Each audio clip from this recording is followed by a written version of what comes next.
Il y a un citronnier dans la cour, là. Ici, la terre est extrêmement généreuse. Tout le monde a sa petite vigne, ses oliviers. Il y a des fruits, des légumes et beaucoup d'élevage, de moutons, de toutes sortes de choses. Ils pêchent encore le thon comme ils pêchaient il y a des centaines d'années.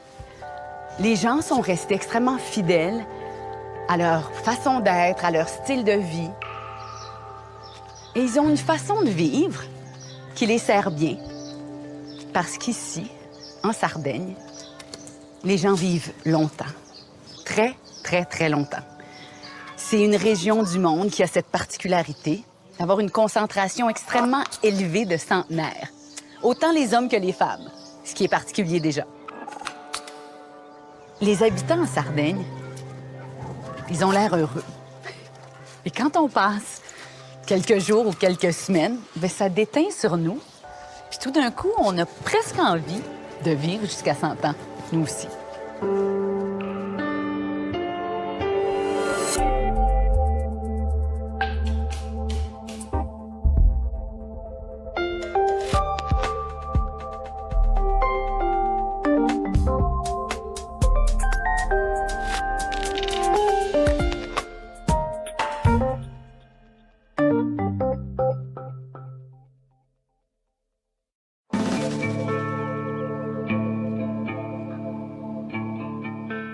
La Sardaigne est la deuxième île la plus grande de la Méditerranée. Elle fait partie du territoire italien et selon moi, c'est le cœur de la Méditerranée. La mer est presque en forme d'un cœur et la Sardaigne se trouve au centre. Quand on me demande où se trouve la Sardaigne, si elle est près de Rome, si elle est au large de Naples, ce n'est pas le cas. Elle est au beau milieu de nulle part, loin d'absolument tout. Claudia Tavani. Partie faire carrière à l'étranger pendant quelques années, elle n'a pu soutenir le déracinement très longtemps. Dorénavant journaliste, blogueuse et voyageuse professionnelle, elle nous raconte son île. La capitale est par là, c'est Cagliari. La Sardaigne s'étend sur environ 25 000 km². Plusieurs connaissent la Sicile. La Sardaigne fait presque la même taille que la Sicile et sa population est d'environ 1,6 million d'habitants. La Sicile, elle, compte près de 6 millions d'habitants. Notre île est donc peu peuplée.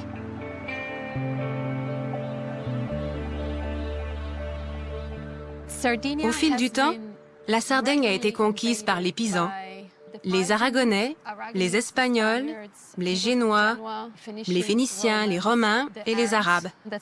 C'est d'ailleurs pour ça qu'il y a 4 visages aux yeux bandés sur le drapeau. Ce sont les 4 morts, Quattro Mori. À un moment dans l'histoire, on a même songé à céder la Sardaigne à la France. Cette île a failli être française.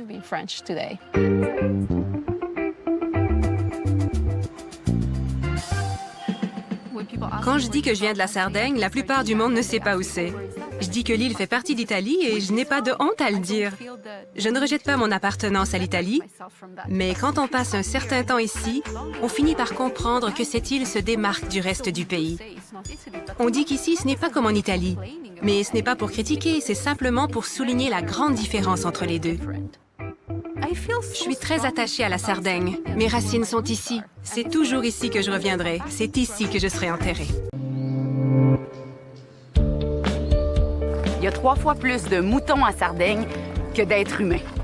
C'est plus qu'en Angleterre, c'est plus qu'en Nouvelle-Zélande. La culture des bergers ici est présente depuis des millénaires. Bonjour, bonjour! Bonjour! Ciao! Ciao! nostro. Enchanté. Oui. Vous avez une ferme de moutons noirs. C'est très particulier. Oui, c'est... Italiano. C'est une race. Une race en voie d'extinction. Ah si? Ce sont les moutons noirs d'Arbus. On a environ 300 brebis.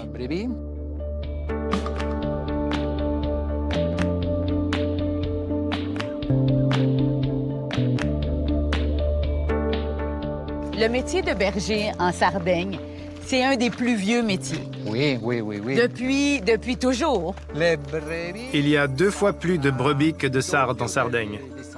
3 500 000 moutons et 1 600 000 habitants. Est-ce que le mode de vie des bergers a beaucoup changé en Sardaigne? Oui, vraiment. Auparavant, les bergers étaient obligés de rester avec leurs troupeaux en tout temps, nuit et jour, parce qu'il n'y avait pas de clôture.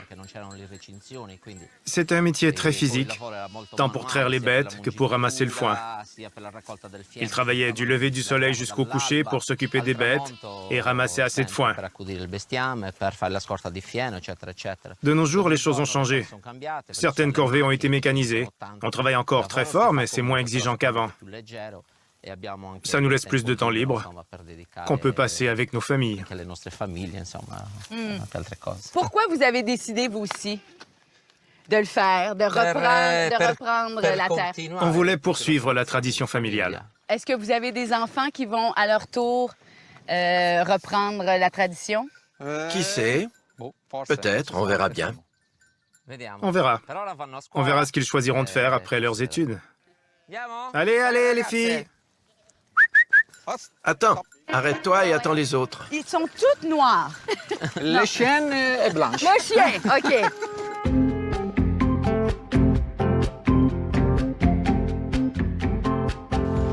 Les voilà. On va les laisser monter.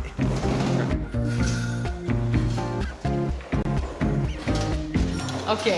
Elles fabriquent toutes du lait. Wow! Wow!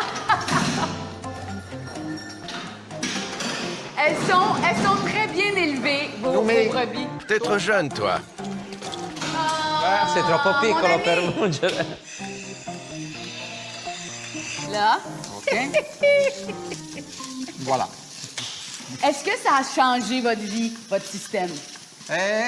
Molto. Molto. Molto meglio. Sì. Finito? Oui. Déjà? Monta. C'est 10 secondes, c'est 15 secondes. Un minute. 1 minute. Plus ou moins. Et puis après, on passe à une autre. Oui. Est-ce que vous en avez beaucoup après une journée? Environ 150 litres. Et ça produit combien de fromage, ça, 150 litres? Fromage, 1 kilo OK. pour 5 litres. Ah! Ça fait 30 fromages Oui. par jour, à peu près. Sì. Une production de Poi 30 dopo fromages. andiamo a vedere il formaggio. Ok.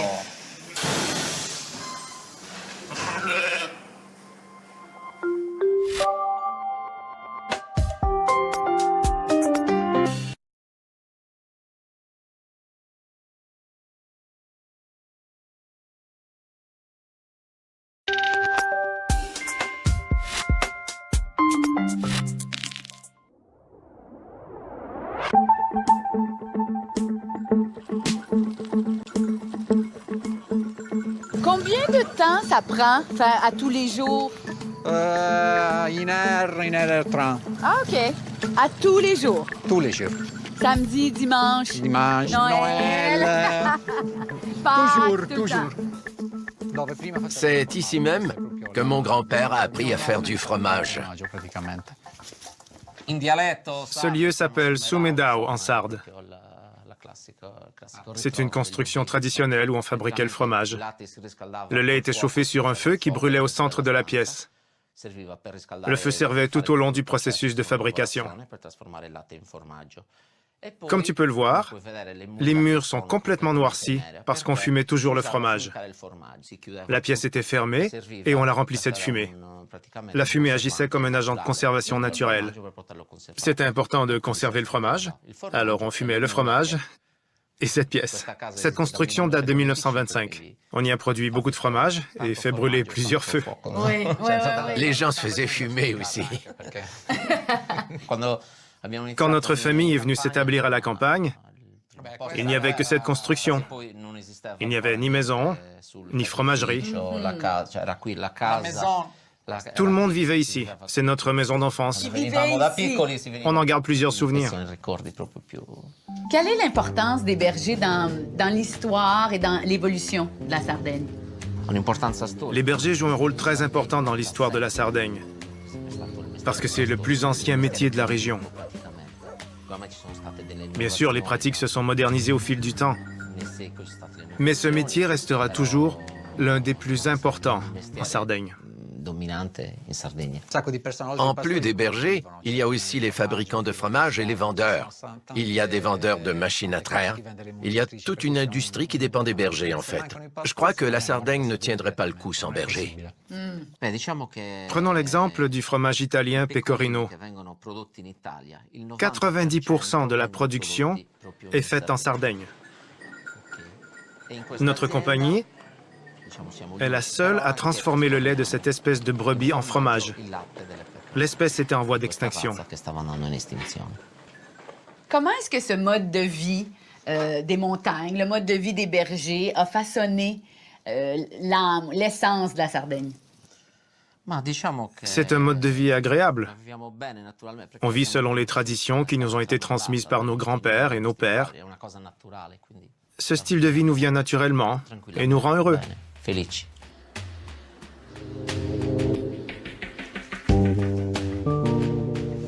Voici notre mine d'or. Les caveaux de fromage. Le caveau de fromage. Wow! On produit deux sortes de fromage. L'un d'eux est un fromage frais, le Carlotta. Carlotta. Une fois qu'il a été affiné, il reste frais encore 60 jours. Le fromage vieilli qu'on produit est le Pietro. Une fois affiné, on le mange dans les 6 à 12 mois qui suivent. Ça, c'est le Carlotta. Carlotta. Carlotta. Ah, wow! Je t'en prie. Grazie, Sandro. C'est le moment idéal pour le manger. C'est le meilleur fromage du monde. Du monde. Merci. Est-ce que vous mangez du fromage à tous les jours parce que vous en produisez ou c'est comme ça en Sardaigne? Tout le monde mange du fromage. Tout le monde en Sardaigne mange du fromage. Il y a un proverbe qui dit que celui qui mange du fromage vit jusqu'à 100 ans.